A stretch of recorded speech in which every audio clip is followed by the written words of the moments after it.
আমাদের চ্যানেলে তোমাদের সবাইকে স্বাগত জানিয়ে আমি দীপা চলে আসলাম আবার একটা নতুন ব্লগের সাথে। আশা করি তোমরা সবাই ভালো আছো আর আমরাও বেশ ভালো আছি। তবে হ্যাঁ, আমি এখন একটু সাজুগুজু করছি, তার কারণ আমি আর মা একটু বেরোবো, একটা জায়গায় যাব।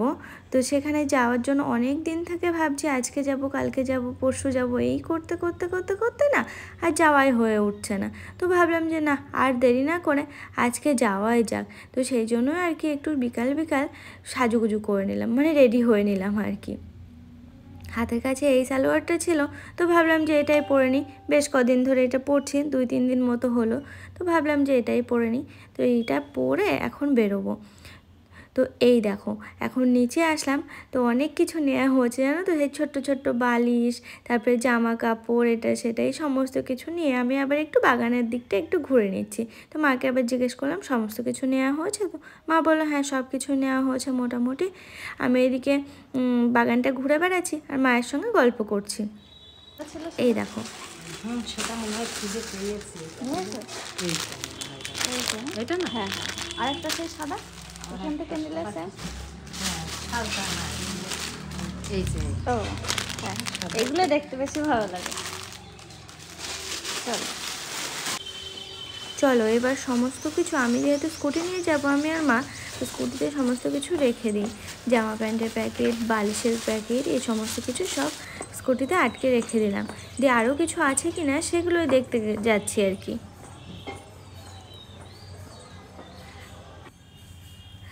দেখো বেশ কিছুটা চলেও এসেছি। এসে যেহেতু স্কুটি চালাচ্ছিলাম কোনো ক্লিপস নিতে পারিনি, এসে দাঁড়ালাম মিষ্টির দোকানে। মিষ্টির দোকান থেকে একটু মিষ্টি নিয়ে নিলাম, নিয়ে আবার রাখলাম এখানে। তো রেখে ওই যে চলেও আসলাম কিন্তু আমাদের যেখানে আসার কথা সেখানে। ওই আর কি, আজকে আসলাম আমরা ননদের বাড়ি। ননদের মেয়ে হয়েছে, তো সে বেবিকে দেখতেই আসলাম। বেশ কিছুদিন ধরে ভাবছি আসবো, সে আর আসা হয়ে উঠছে না।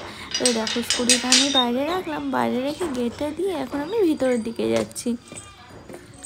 আর অনেকক্ষণ ধরে গল্প হলো জানো তো, অনেকক্ষণ ধরে, প্রায় 1.5 থেকে 2 ঘন্টা। তারপর পুচকাটা তো ঘুমিয়েই যাচ্ছে। তো এদিকে তো আবার সন্ধ্যা লেগে যাচ্ছে, বাড়িতেও যেতে হবে।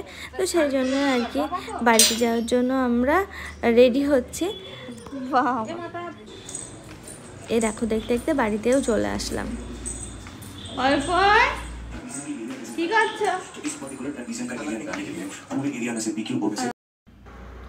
দেখতে দেখতে সন্ধ্যাও লেগে গেল।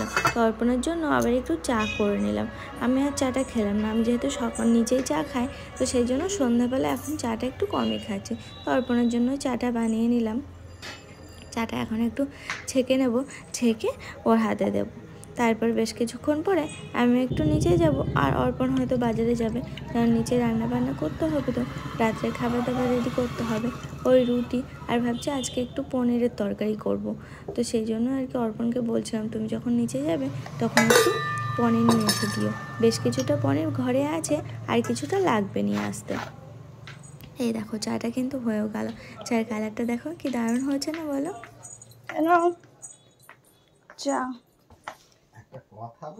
বলে ভালো খেয়েছে।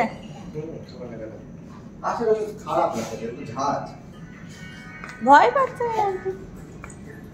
ও, মধুকে আসেনি এখনো? ফোন করেছিলে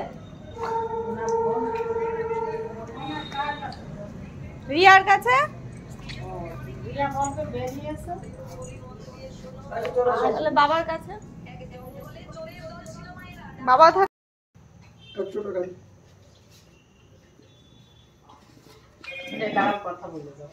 হ্যালো, দেখেছো নিচে এসে কিন্তু আমি চা চাপিয়েও দিয়েছি সবার জন্য, মানে শুধু অর্পণ বাদে। আমি তো এখন নিচেই চা খাই, আর অর্পণকে যা সমস্ত কিছু আনতে দেওয়া ছিল ও সমস্ত কিছু নিয়ে বাড়িতে এসেছে। তো কে একজন ফোন করলো, আর ও না গেটটা দিয়ে আসতে ভুলে গেছিলো। গেট না দিয়ে আসলে বাইরে থেকে কুকুর টুকুর নানান কিছু চলে আসে, তখন আবার চালির সমস্যা হয়, চালি ছোটাছুটি করে।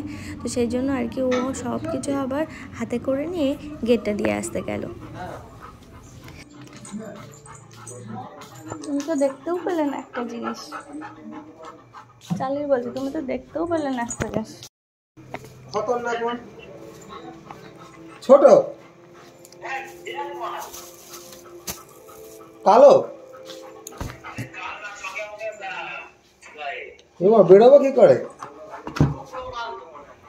যাই হোক, অনেক গল্প হলো, অনেক কিছু হলো, তবে আমার তো আর বসে থাকলে হবে না, রাত্রে খাবার দাবার বানাতে হবে। তাই জন্য এই যে পনিরটা নিয়ে বসে পড়লাম, দাঁড়িয়ে পড়লাম। এখন পনিরটা হালকা করে একটু ভেজে নেব। তারপর আজকে ভাবছি একটু অন্য টাইপের রান্না করবো, মানে শাহি পনির হয় না, ঠিক সেই রকমভাবে একটু রান্না করবো রুটি দিয়ে খাওয়ার জন্য।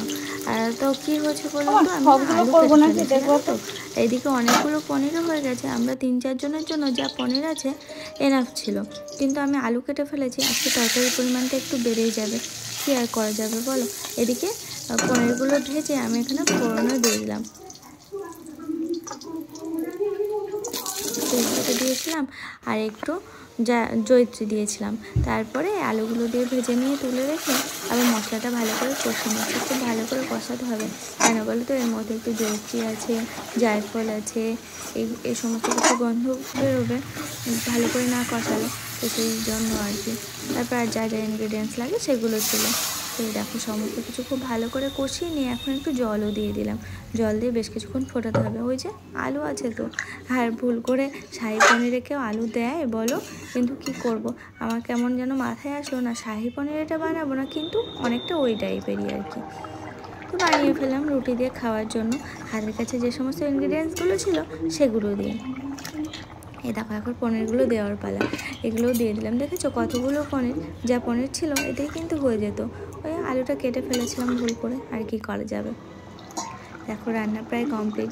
দু একটা কাঁচা লঙ্কা দিয়ে দিয়েছি পরের দিকে, কেন বলো তো, ওই যে ফ্লেভারটার জন্য, কারণ কাঁচা লঙ্কার ফ্লেভার কিন্তু বেশ ভালো লাগে।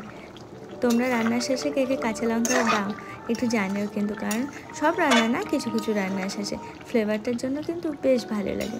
তো দেখো না রান্নাটা প্রায় হয়ে এলো, তো এক্ষুনি নামিয়ে নেবো, নামিয়ে আবার বাবাকে খেতে দিয়ে দেবো, প্লাস আমাদের খাবার দাবার নিয়ে যাব। ওই দেখো বাবাকে খেতেও দিয়ে দিয়েছি। তারপরে আমার আবার জন্য মনে হলো তরকারিটা কেমন হলো একটু দেখি তো। তো একটা রুটি হাতে করে নিয়ে খাওয়া শুরু করে দিলাম। আর হ্যাঁ, বাটি ঘটি কিন্তু সমস্ত কিছুই আছে, ওই যে হাতে করে নিয়ে একটা খাওয়ার অভ্যাস, প্লাস ভালোও লাগে, তো সেই জন্য আর কি হাতে করে নিয়ে দাঁড়িয়ে দাঁড়িয়ে খাচ্ছি। ওদিকে আমাদের বিল্লিটা ম্যাও করছে, তো ওকেও একটু দিলাম। এই করতে করতে অনেকটা সময় কেটে গেল। তো ঠিক আছে, আজকের ব্লগটা এই পর্যন্ত রাখছি। তোমাদের কেমন লাগলো অবশ্যই কিন্তু জানাতে ভুলো না। আজকের মতো নমস্কার জানাচ্ছি। সবাই ভালো থাকো, সুস্থ থাকো এবং